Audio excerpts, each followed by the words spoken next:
Well, hello, everyone. I'm James Dobson, and you're listening to Family Talk, a listener-supported ministry. In fact, thank you so much for being part of that support for James Dobson Family Institute.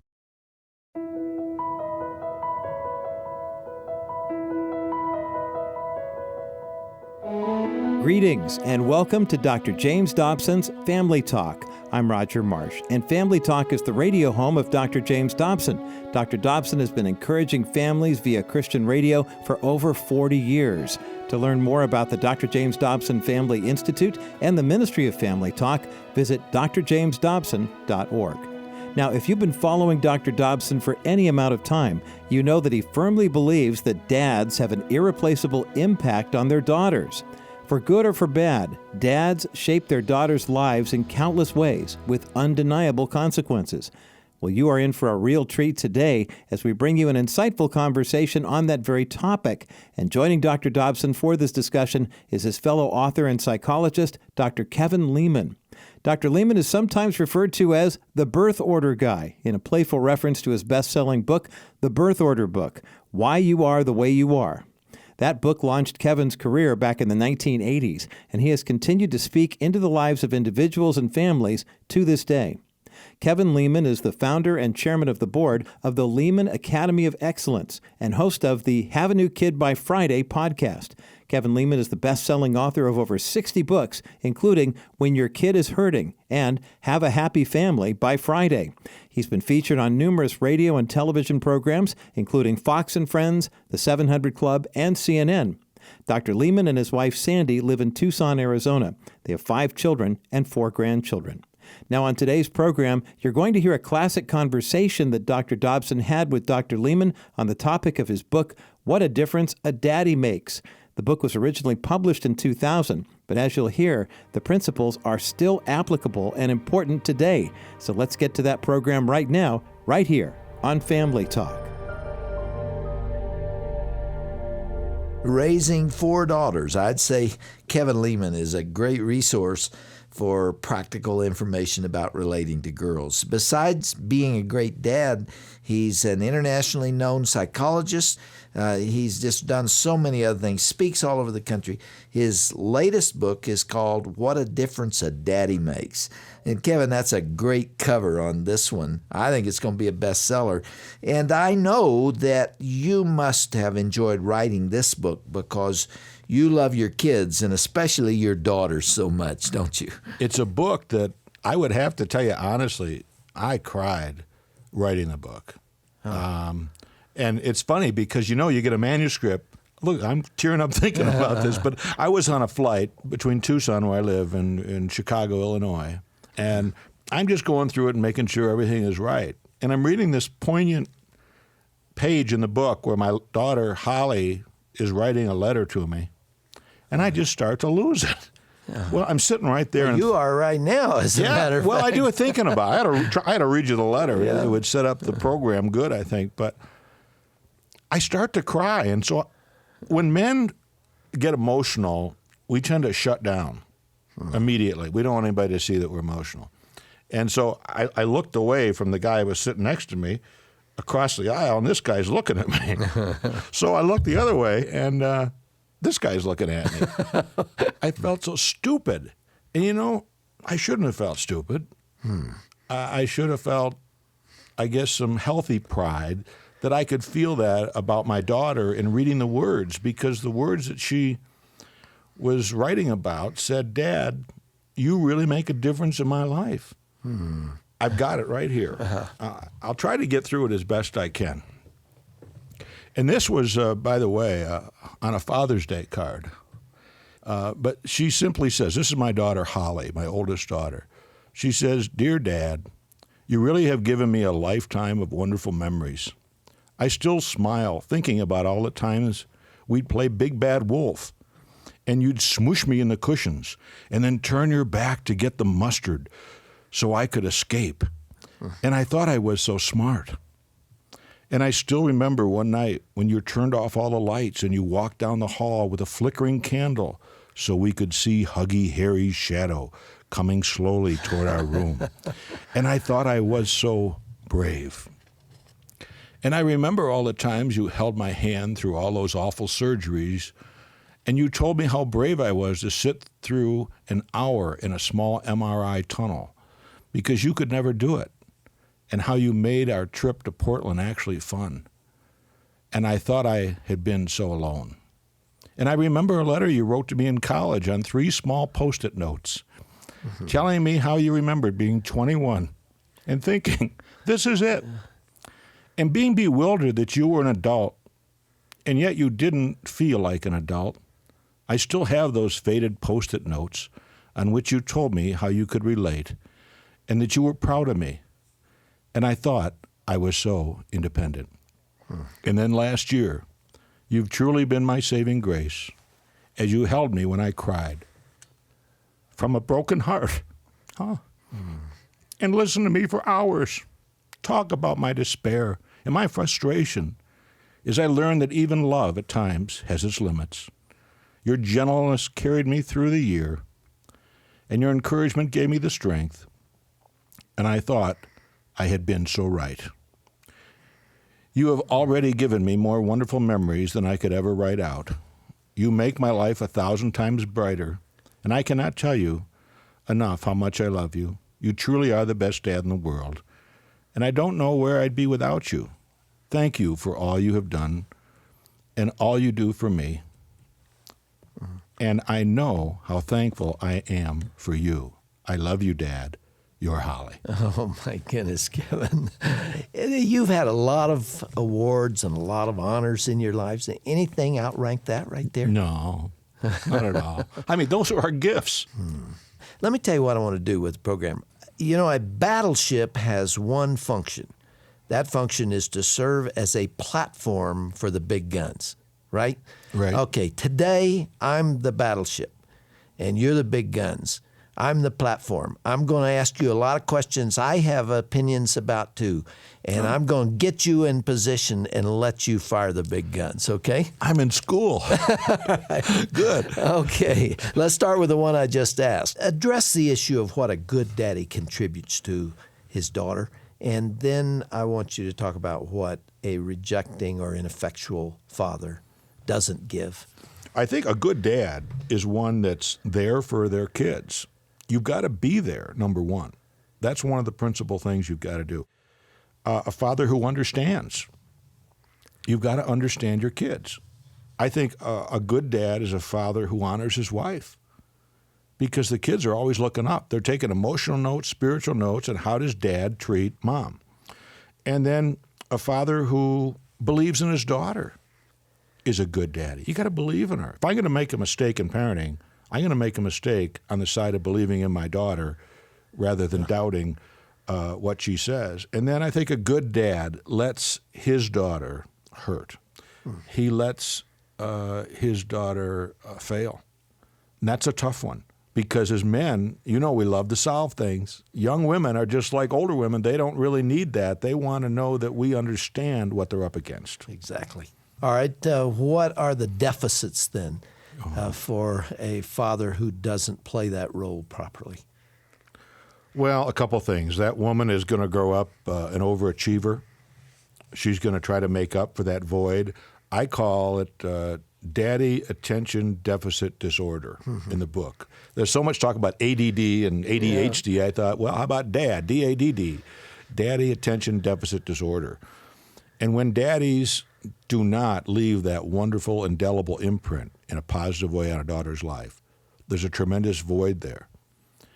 And Dr. Dobson, as well as you and I are sitting in the studio today, there are millions of women listening to us right now whose husbands are paying for the sins of their father-in-law. Their wife's daddies were not the daddies they needed to be. And so if we want to really help a whole generation, we're going to help people see that this marriage thing is really a God-ordained institution. And it's not a great idea or a fine suggestion that the two shall become one. It's a commandment. And when the two become one, and those kids look up and see mommy and daddy enter into this intimate relationship called marriage, the blessings come down on the kids. And that isn't to say that the kids aren't going to have some curveballs in life. We've had a daughter that's just gone through it with the opposite sex. It's tough. It's tough watching your kid suffer through things that you never thought were going to happen. But that's the way it is in life. But the bottom line is our daughter would say, I knew you were there for me, and I knew you'd support me, and I knew you'd love me. And that's what makes the difference.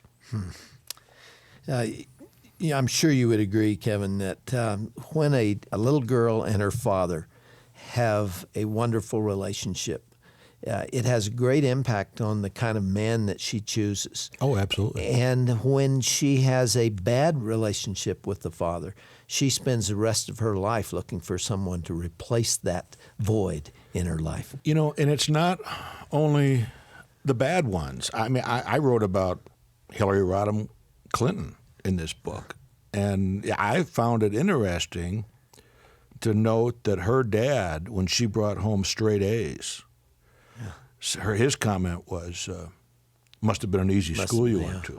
It's interesting. I even wrote down one of her quotes. Now, this is her writing now, Hillary writing. She says, "Children without fathers or whose parents float in and out of their lives after divorce are precarious little boats in the most turbulent seas." See, I think she's writing about herself. I mean, I think a lot of people I write in the book, again, I'm not trying to clinically examine someone that hasn't been in my office, but it was such public information, what's happened. People wonder how she could have withstood all these things, all these affairs and everything that's happened in their marriage. And it probably had a lot to do with the fact that dad wasn't the affirming daddy that he could have been for that daughter. What do you say to the guy out there who says, "I hear what you're saying. I know that I am important to my daughters, my sons too, and I'm such a flawed individual. I just don't feel up to this task. I am struggling to try to make it professionally and academically, and I just know I'm failing at home. Where do I start? How do I put this together?" I think sometimes what you do, Dr. Dobson, is you start with an apology to your kid. You say, honey, you might be talking to a 12-year-old and say, "Honey, I owe you an apology." The 12-year-old say, "What are you talking about? For what?" "Well, I've been thinking about our relationship, and I'd have to be honest with you, there's some things I really feel bad about. And, Dad has had to work hard, and I'm not always here, and sometimes I feel like I'm on the outside looking in, and my guess would be that if a dad approached a daughter like that most daughters would come right back and say, "Well, Daddy, no, I love you. You're my daddy." He would get a little jump start right there.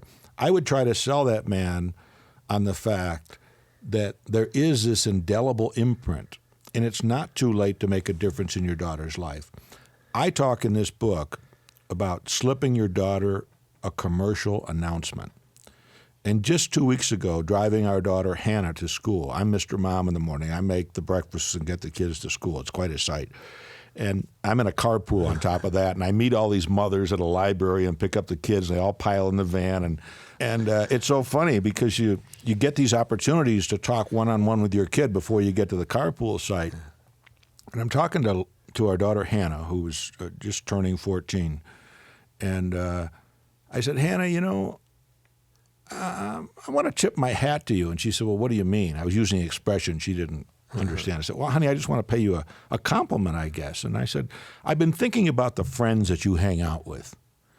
It seems to me you've made some really good choices in your first 14 years of life because your friends are really neat kids, it seems to me.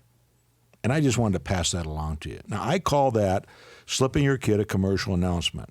You know what? In many cases, those commercial announcements will be remembered for a lifetime. Sure they will. A casual little comment. Hillary Clinton reflecting the opposite. That was just a spontaneous, quick comment by her dad that wounded her and hurt her, and she remembers it all these years later. Yeah, all the men who are driving in their automobiles, as I do, who are not with their family right now, they're divorced. This conversation is hurting.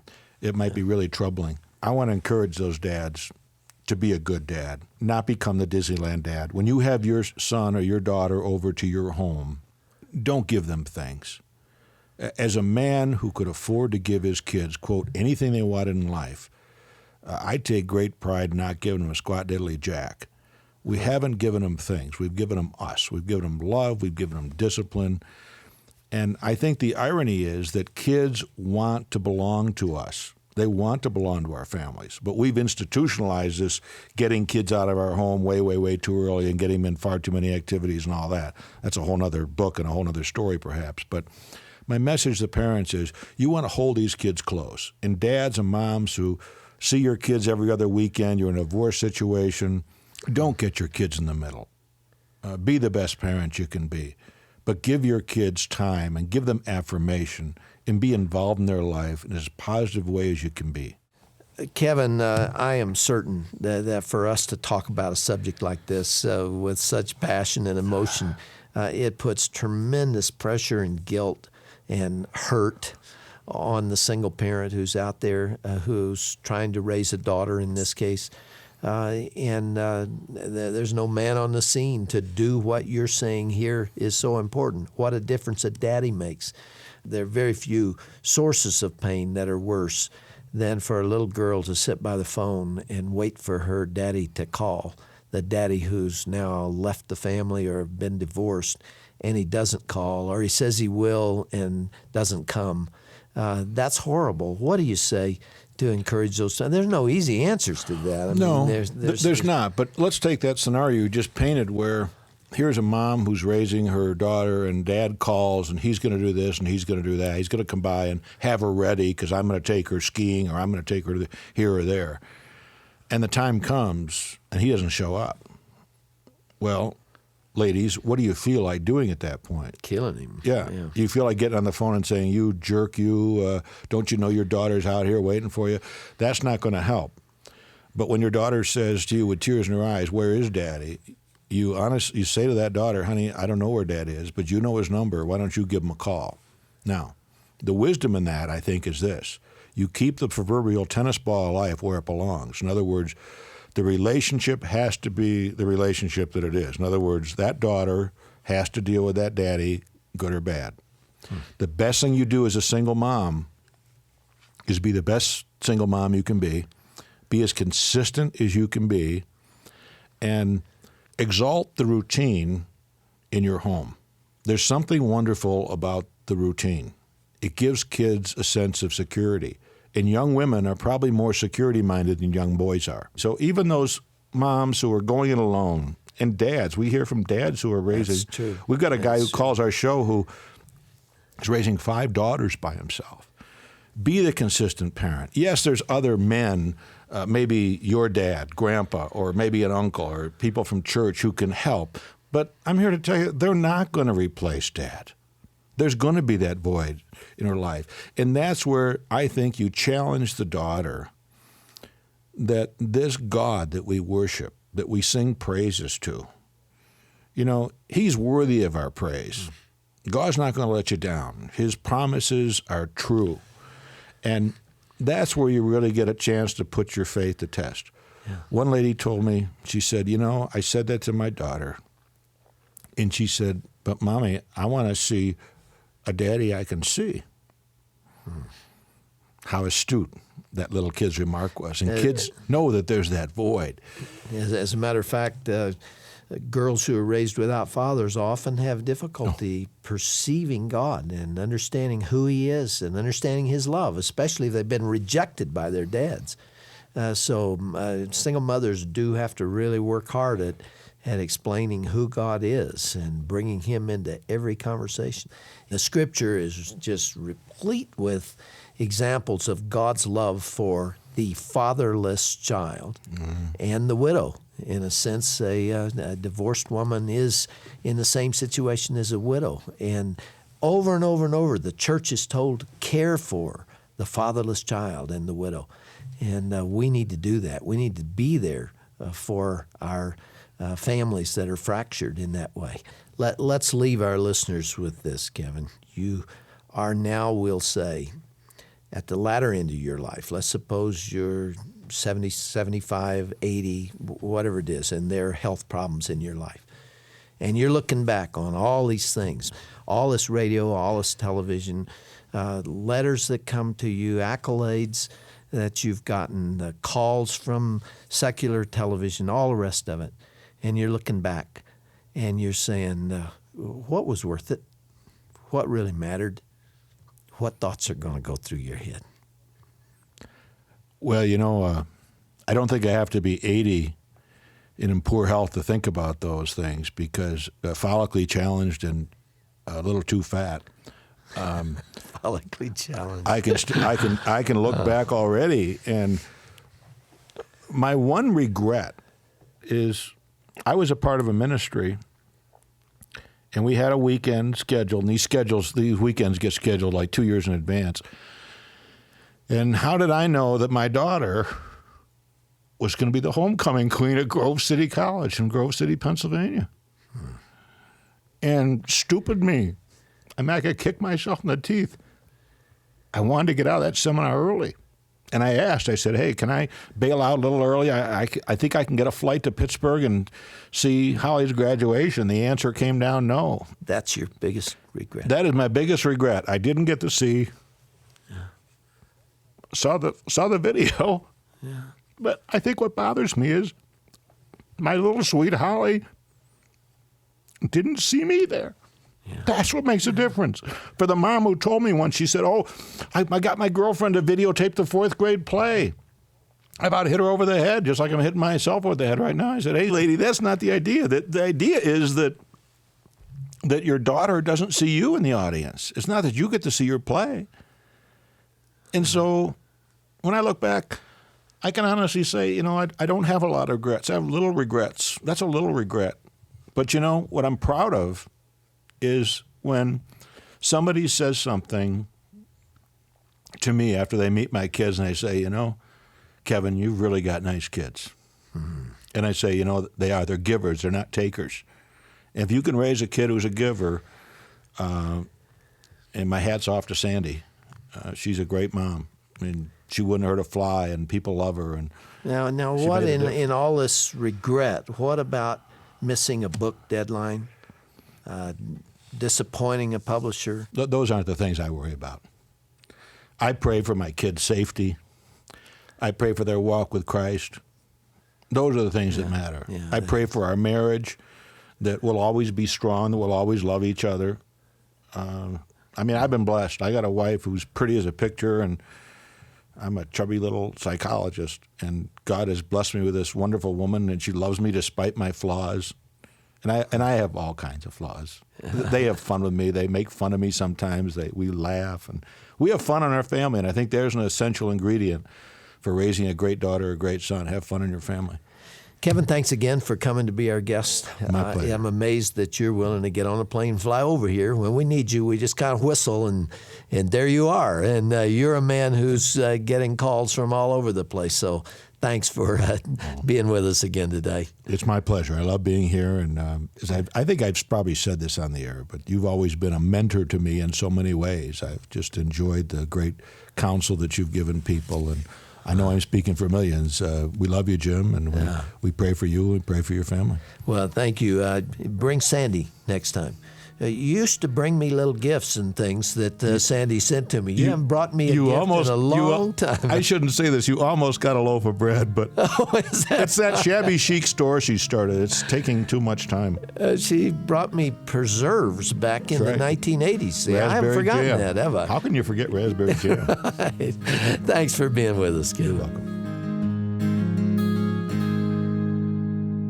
Well, you've been listening to psychologist and best-selling author Dr. Kevin Leman, along with our host, Dr. James Dobson, today here on Family Talk.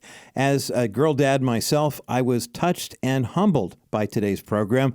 I think that we dads sometimes forget the undeniable impact that we have on our daughters. When they're young, they look to us for safety, approval, and love. But when they grow up, our influence shrinks a bit, but it's still there. If you have a daughter, no matter how old she is, take some time to send her an encouraging text over the next day or two, or take her out for a meal this week and pick up the phone, give her a call. Dads, your relationship with your daughter is crucial. Please don't neglect that responsibility. Now, if you'd like to learn more about Dr. Kevin Leman, his many books, or even listen to today's broadcast once again, you can do all that and more when you visit drjamesdobson.org/broadcast. That's drjamesdobson.org/broadcast. And while you're there, you can request a CD copy of today's show to keep or to share, and you'll be able to take a look at other recent broadcasts as well. Now, if you're in need of some prayer or encouragement, please give us a call. Our team is available 24/7, 365 to take your call, to pray with you, and suggest resources that might be of benefit to you. The number to call is 877-732-6825. That's 877-732-6825. I'm Roger Marsh, and from all of us here at the Dr. James Dobson Family Institute, we hope you'll join us again next time for another edition of Family Talk. This has been a presentation of the Dr. James Dobson Family Institute.